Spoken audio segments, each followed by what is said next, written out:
Back in 2020, the world got hit with a crisis that, well, it changed everything. This is the story of how global leaders decided to team up and fight back against the common enemy. And they did it against all odds. Let's get into it. So you hear that phrase all the time, right? Against the odds. But what does it actually mean? Well, it's about pulling off a win when everything, and I mean everything, seems stacked against you, when the challenge just feels impossible. And honestly, that's a perfect way to describe the story of 2020. And that impossible challenge? Yeah, you know what I'm talking about, the COVID-19 pandemic. This wasn't just some local problem or regional thing. No, this was a full-on global firestorm. So what we're looking at here is the story of that immediate, super high-stakes response from some of the most powerful people on Earth. All right, let's set the scene a bit. Picture it, late 2019. The world's just, business as usual. And then, out of nowhere, this unexpected threat pops up. And just like that, everything was about to change. Big time. And the thing that really threw everyone for a loop was the sheer speed and scale of it all. This was not a slow burn. Not at all. The virus just exploded across continents. It was moving faster than anyone could have possibly predicted, and it hit with this absolutely staggering force.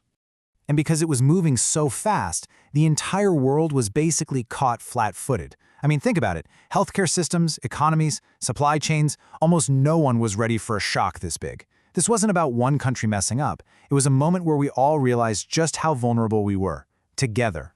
So in the middle of all that chaos, a group of world leaders realized, okay, someone has to step up and coordinate this thing. And that, right there, is where the G20 comes into the picture.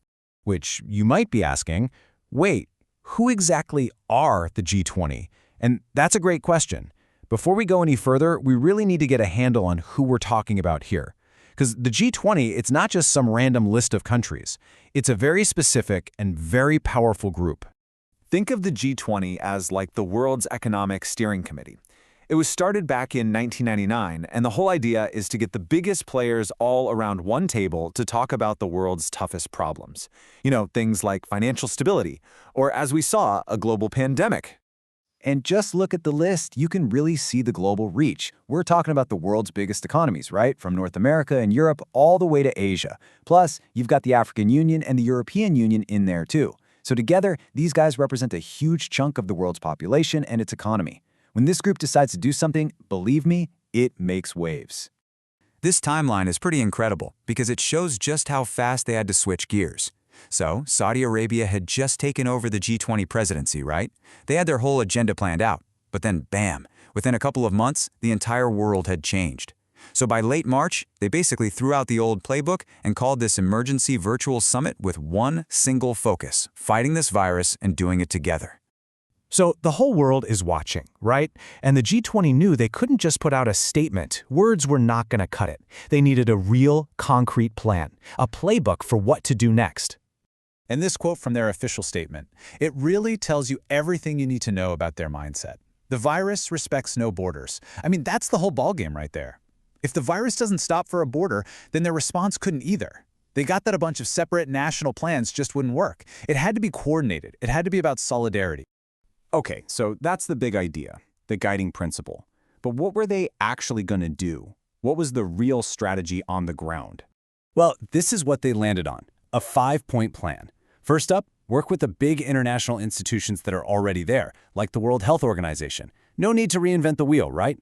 Step 2, pump up the production of all the medical supplies everyone desperately needed. Third, and this one's super important, make sure those supplies were affordable and could actually get to the places that needed them the most. Fourth, do whatever it takes to keep essential goods moving across borders to stop the global supply chain from completely breaking down.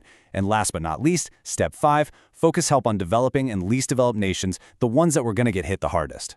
So that brings us to the really big question, right? The so what? Why does this one meeting back in 2020 still matter so much today? Well, it matters because this was a massive, real-world test of our ability to cooperate on a global scale. I mean, the G20 didn't try to go it alone.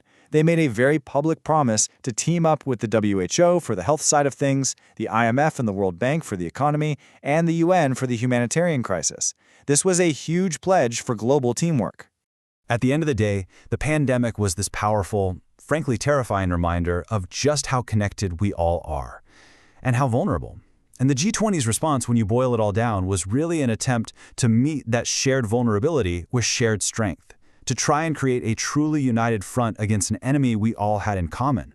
And that leaves us with a really big question for the future, doesn't it? That G20 summit in 2020, it was a historic moment. A moment of cooperation that was born out of a massive crisis. But was it just a one-off, or did it set a new precedent for how we handle these things? Because when the next global threat shows up, and let's be real, it will, the question is, will the world's leaders be able to come together and unite like this again? Definitely something to think about.